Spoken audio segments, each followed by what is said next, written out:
Welcome to day 3, everybody. I have laryngitis. If you're wondering why I sound like this, it's not the microphone. It is me.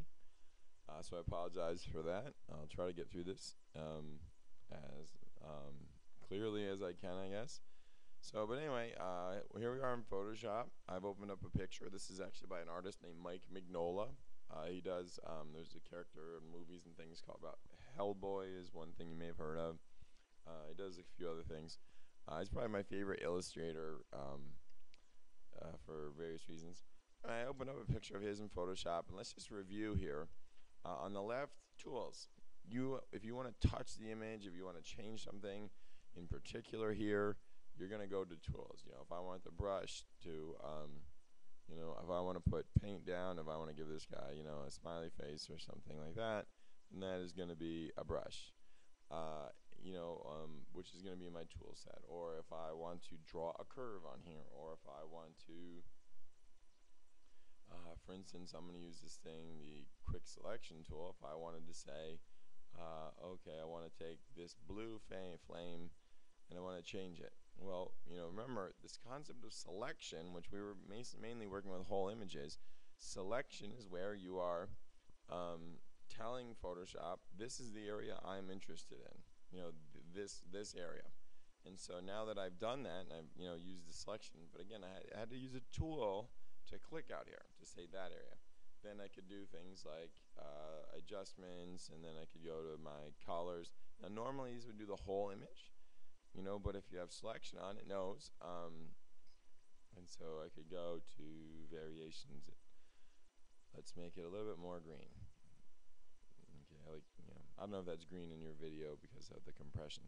But anyway, okay, so tools over here, options for those tools up here, like for instance, if I take a brush, I can go up here, and this is where I can say, give me a big brush or a small brush or a paintbrush. Okay, so the options for the tools are generally at the top. If you click and hold on any of them that have the dark bottom right hand corner, you can hold the mouse down, that'll give you other similar tools. Pull down menus are pretty straightforward. This is when you're adjusting either generally the whole thing, but if you have something selected, it'll do just generally that selection. Layers is what we're going to talk about today. Actually, we're going to talk about vectors and mapping, but in order to do vectors and mapping, you have to understand layers. And so let's do layers with a little bit more detail to begin before we get into the vector stuff. Okay, remember selection is when you to either adjust the selection you have, or basically like select the whole thing, or deselect is actually any Photoshop user. Control D tends to be something they hit all the time, or whatever it will be on the Mac. Just look at it. But that basically turns off your selection. And so blah blah blah. Color range, select everything by color. Filter. We will use these, but at the same time, I don't like to show these to new users right away. They can be sort of fun and flashy, but just you don't give somebody who's learning to drive a Lamborghini, I guess. And then analysis in 3D we'll talk about later on.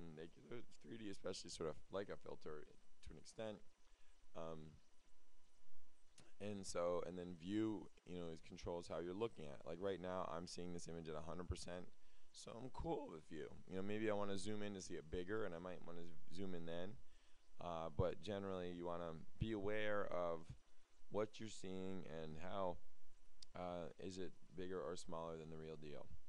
Okay? So anyway, and then over here are our palettes, and there's millions of these things. And so if you're looking for something in particular and you can't remember where it is, take a look under Window and pull out the palette. And if it's find the palette that you think is it, but you don't really see the thing you want, and then you should hit this little knob that I talked about in the last one that totally would be something very easy to miss, but at the same time often controls very important functionality to the image. Okay, so Photoshop interface. I've been in my office since 4:50 a.m., so apologize for the yawn. But anyway, okay, let's take a look. Let's talk about layers. Okay, so I have this picture here. I'm actually going to close this image because I want to show you a photograph that would actually be more conducive, I think, to working with layers. So if I go here, I have this picture that I took at ESPN. Where are we at? ESPN control room. Okay. And so anyway, layers. I think I might have said it last time, but let's just review here. If you want to conceptually understand layers, imagine you have your pixel grid. You have you have those bunch of pixels with a resolution, so it's like X number of pixels wide and Y number of pixels tall, like 800 wide, 600 tall. So it's just like a grid of pixels. Okay, but a layer actually adds almost like a pseudo third dimension, because instead of going how wide is it or how tall is it, layers stack on top. All right, and so for instance, now what I'm going to do is I'm going to open up that picture. I should have probably kept it open. That BPRD image, this one right here, Mike Mignola. And so, let's say I'm a artist and I'm looking to take that character and put it in this image. Okay, well that would be layers. And layers, I mean, they just are used in everything pretty much. If you're trying to take two images and put them together, and there's also the sort of like adjustment layers where maybe you'll just put a whole layer of a color on for various reasons. But anyway, here's the idea. Here's my photo. I go to this image, okay, and I could take the whole thing, but in this case, I'm going to use this thing called Quick Select Tool. And I don't know if this is going to work or not, but let's try it. Kind of close, I guess that works. This select stuff kind of, and in many ways, it's like it's smart enough to kind of read into the image to say, well, if I drag along here, it knows this is the guy I want. Okay, so I select my guy. But look, I'm getting down into there. Well, and something else that's really important that you know is that you can select things, but like the square tool here, this thing is called the Marquee Tool, for example. If I hold down the Shift key, I can add to that selection. Do you see that? So now I have this guy selected and that square. If I hold down the Alt key, see how it's got a minus sign by the icon there? Little minus sign. If you hold down Alt, that removes from the selection. So I got the guy, but I also got some of this stuff down here. Roger the homunculus. That sounds probably crazy, but that's what it is. And so, anyway, I'm gonna hold down Alt and I just say no. I only want the guy down to there. Okay, so Shift adds to a selection. Like you grab something and then you want to grab a little more, hold down Shift. You grab something and you just about have it, but oh crud, I didn't want that little part. You grab just a little bit too much, hold down Alt, and then Alt will allow you to use any of the tools to remove. So like you could hold down Shift and use the lasso tool to add some lasso selection. And then I could hold down Alt and then use a quick selection to remove from the selection.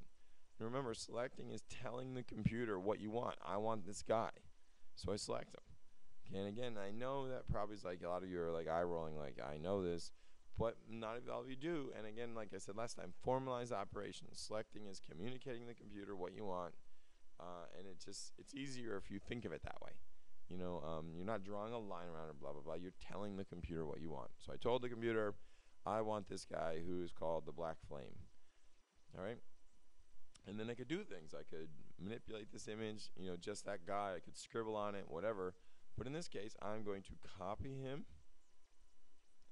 And then I'm going to go over here to this image. And this is the ESPN control room. Since we're in Florida, I know nothing about sports, and I want to apologize for that. Probably about half of you will drop when I say this. But when I got hired by USF, I had no idea. One of the things that Tim Tebow did not play for our school, and I did not know that or not. I knew he played football in Florida, and I knew he had a football team, but that is how literally little I know about sports in some ways. But anyway, the reason I mention that is this is when University of Miami had apparently a big football recruiting scandal of some kind. So that's what the day I was there in this room. And so anyway, but now I copied that image from this thing. Okay, I told it, I want that guy. But what are you going to do with it? I'm going to copy it. I'm going to go over here and I'm going to paste it. Okay, there he is. Okay, the Black Flame visits the ESPN control room, which is kind of funny. Like he's like photobombing this image. It's like, great, I was going to take a good picture, but then the Black Flame stood in the camera. Oh no. All right, and so anyway, But notice how I can take him and drag him around. Like this guy, I can't drag on that guy. You know, he's part of the image. Photoshop, in many ways, doesn't know there's a guy there. In Photoshop, it's like stripes and a head. You know, or not even a head. It's like, you know, there are pixels of this guy's skin tone and pixels, you know, in this shape and pixels of this guy's shirt colors in that shape. But Photoshop does not know there's a guy there. Photoshop does not know this is a screen. To Photoshop, this is just rows of pixels. Okay, and so likewise, it doesn't really know. It knows, but this thing, okay, if we look over to the right, you can see there's that guy. Okay, he's different because we pasted him. And when you paste something, it generates a layer in Photoshop unless you're in a particular mode. And I'm going to talk about modes in class, but or in the lecture. I should have talked about that today. All right. And so anyway, so the thing is I can take this tool, which is the move tool up at the top, and since I pasted this guy and he's on his own layer, I can put him wherever I want in the image. And that's really important from a design standpoint. You know, like I can go and say, oh, I want him over here. I actually kind of like him over here because it does give the impression that he's like, you know, staring at the camera when he really shouldn't be. And so anyway, but let's talk about layers, okay? So over here, this is the layers palette. If you don't see it, like, oop, where'd it go? Layers palette's gone. Window. Layers. Palette's back again. Okay. So first off, you can move it around as you can see, and that's really big. You know, like if you are doing something like an advertisement, you want to be able to adjust these layers. You know, you want to be able to take the model that you're using and put it closer or further away from the product. You want to be able to take the lettering and move it around in Photoshop. If you're doing the advertisement in Photoshop, layers are extremely important to design. But let's do some of the other things real quick that you can do in layers. First off, this guy, oh, he's a ghost. So opacity, all right, is can I see through him? See, it's 100%. It says no, I can't. But I can actually go here and I can turn on the opacity to kind of give him a little ghostliness if I wanted to. You know, I can move around. You can see that kind of, you can see through him. Okay, but I'm going to turn it up. Okay. And again, I have to have him selected. I have to have him selected here. And so, because otherwise, I'm, you know, down here, I'm trying to adjust this layer, the photo of all these, the cameras and everything, or the screens. And so here, what I'm going to do now is I can do these kinds of adjustments. I can say darken, and then it'll darken it. You know, like wherever I put this, you can kind of still see him, but it's only going to darken it. It's not going to anything. If it's lighter, it's transparent. Or I can say, give me a screen, and that will sort of do another type of transparency. That's what that does. Or I could say soft light, which makes it almost invisible. So these are just different kinds of adjustments that you can do, difference, which inverts it basically in a certain way. Okay, and so layers really allow you to have control over a certain part of the image. Selection, they're sort of like, you know, selection does some similar things, and before layers you had to use selection. But the idea being that, you know, this is a separate animal. It's like there's a piece of glass separating this guy and this background. Problem though, that if I want to save this, I have to save it as a Photoshop file. Okay, and some of you might have had that problem where, depending on the version of Photoshop you're using, but you know, you're working with your image sequence. You put the second image in, you paste it in there, and then you're dealing with layers.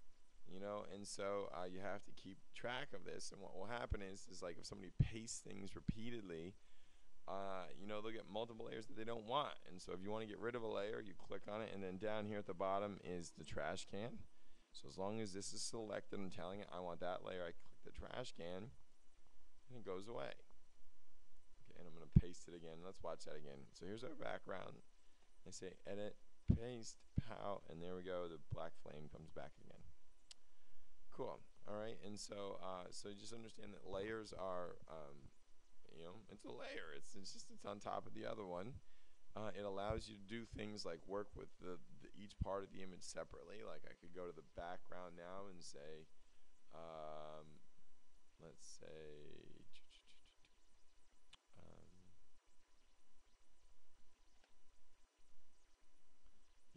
go and say adjustments under image, and I could adjust just the brightness, and that's just the background.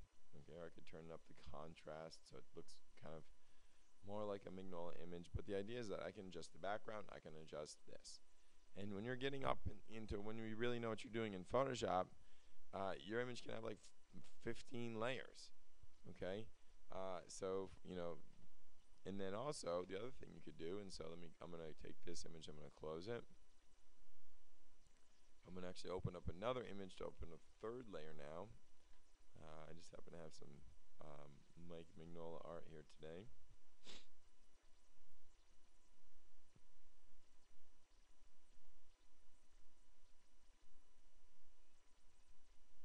And so what I'm going to do now is I'm going to add another layer on top of this. But when I flop it in there, so this is another character from that, I'm looking at 2/3 size. And when you're combining images, often that's when you're like, oh man, this thing is so much bigger than the other one or whatever. So I'm going to take Abe Sapien, but notice this is 2/3 size. View, actual pixels. Oh, he's big. Okay, so but that's pretty decent. So I'm going to go around here. I'm going to get this character. His name is Abe Sapien.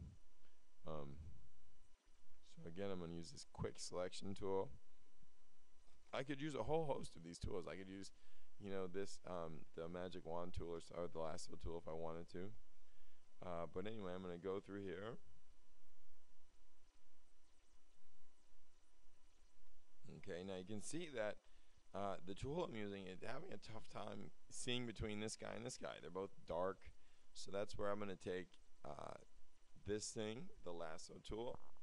I'm going to hold down the Alt button, and then I go down here, and I'm going to kind of select everything over here. And I'm not doing a grade consulting job of this, but the idea is that I remove that guy, and you can see that my selection is leaked over here. So again, I'm holding down Alt to remove from the selection. I go down here and say, no, I don't want any of that stuff. Okay, and then also you can see there's a little, you probably can't see with your resolution, there's a little divot in his head. So I hold down Shift and I add to the selection so his head doesn't have a dent in it. There's a little dent over here in one of his gills, so I'm holding down Shift to add to it. And then again, this is too much, so I hold down Alt and I remove this part. So now I just have him. And then there's also down here, and so I'm actually going to switch to this tool, the magic wand tool, which selects by color. Again, I hold down Shift, and I can actually grab, make sure I have this, and I can hold down Alt to say take that out. I don't want this brown in here. Whoops. And I can also undo. I'm going to undo. Hopefully that's pretty instinctual for a lot of you by now. And so, anyway, so there's a decent selection of Abe Sapien. I'm going to copy him. Switch over to the control room again. And I'm going to paste it. There he is. Okay, now when you paste things, it generally, depending on what you have selected, but it kind of will tend to paste them on top of one another. So this one is now on top of the black flame. So let's talk about layer adjustment here. So I'm going to take this and watch to the right. I can drag that behind. So now he is behind the black flame, but he looks pretty huge, right? Like he's too big. It's like he's real close to the image or something, and I could have done it that way. But now I'm going to do something else where I'm going to say image free transform. Where is that? And what's sad is sometimes I don't know where things are because I only know the quick key. It's Control T. And so where in the heck is it's under, oh, there it is under edit. And see, there it is, Control T, free transform. And free transform allows me to make this guy a little bit smaller. So I can shrink him down by these corners. We use PowerPoint exactly like PowerPoint. Okay, and so I can make Abe Sapien a little smaller, so he is more in the scale, and I hit return. I hit the return key to drop that. So again, here is Abe Sapien and the Black Flame take a field trip to ESPN. Okay, so again, I got layers, I stack them, whatever, and then I can also do stuff like to make it more real, and I'll use a filter. This is the first time I probably use a filter. I might go here and do Gaussian blur. I'm going to make him just a little bit blurrier, maybe. I don't know if that works. Maybe it won't. But like I could make each character a little blurrier as though in the background or something if I wanted to sort of communicate that way. All right. So that's layers, and then the next basically thing that I would do is save it, and this is where we really, what you save it as is extremely important. If I want to send it to somebody who's a normal computer user, whatever, somebody's going to use it on a web page, you have to serve it as a JPEG. But if I want those layers in a way that I can work with them in the future, I have to save it as a PSD. Okay, PSDs or PDF sort of, but Photoshop document, PSD, is how you save it with the layers. So again, layers are, it's like a whole nother image in many ways on top of the original image, separate from the original image, so you can manipulate each one individually. You can add blank layers, you can delete the layers that you have automatically, and the nice thing is that you can use the move tool to drag them as you want. Okay, and one last thing I'm going to do just while I'm here, I'm going to go to the view pull down menu and I'm going to say show me the rulers. Oh, rulers up here. Cool. Okay, so my image, and actually what I'm going to do is I'm going to click in the corner. See with my 0 and 0 right there? So my image is roughly 10 inches wide. Okay, now if I'm not a classically trained artist, but I know enough about art to know there's this thing called the rule of thirds.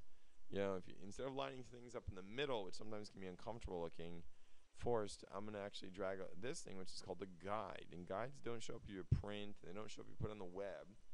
But guides are things you can drag out from rulers to kind of help you, know where things are. And so 10, so I'm roughly 3 1/3 underneath, and so I can put guides there. And so maybe just for the composition of my image, I'm going to line the black hand up on 1/3, and I'm going to put Abe Sapien on the other third. Okay. And so anyway, layers allow me to have just more control of my image. And then when I save it, if I do save as, and I'm just going to show you this for an example. Okay, it says PSD here, but and what I was expecting you to do in the last assignment is save it as a JPEG, like you didn't know what a layer is theoretically. And so I'm going to call this, composition, because it is sort of a composition. Okay, but notice that up at the top, it still says ESPN control room. Oh, no, it doesn't now. Here it goes. Wait, it'll do it. But by saving it, yeah, it still does that. Okay, ESPN control room. Wait a minute. I have layers and stuff. This is, unfortunately, can screw up somebody who's sort of a rookie with this stuff. So I'm going to close this image. Notice this. Do you want to save it? Didn't I just save it? But you saved it as a JPEG. I did. And so therefore, saving as a JPEG doesn't save the layers. So, and Photoshop's kind of like, psst, hey, you didn't really save the layers and you saved it as a JPEG. Do you really want to save it the right way? And so I'm going to say, no, I'm a moron. I don't know anything about layers. And so, and then I'm going to close that one. So let's open up that one I saved. So just to show you, okay, so I'm going to go down here and find that one, composition. I open it up, okay, because I saved my document with layers as a JPEG, it flattens it. Okay, it takes the whole thing and it flattens it together. All right, and so in a moment when this image opens up, you'll see that if you look to the right, one layer. Okay, so you just have to be aware of that concept that that you have to save it as a Photoshop document if you want to preserve the layers for editing in the future. Sometimes you just don't. All right, but other things strangely are saved. Like these would be saved in the metadata, where the rulers are. Okay, so that's layers, and then I'm going to talk about some more stuff in a moment, but I don't want to make this video too long. So 5 cents about layers.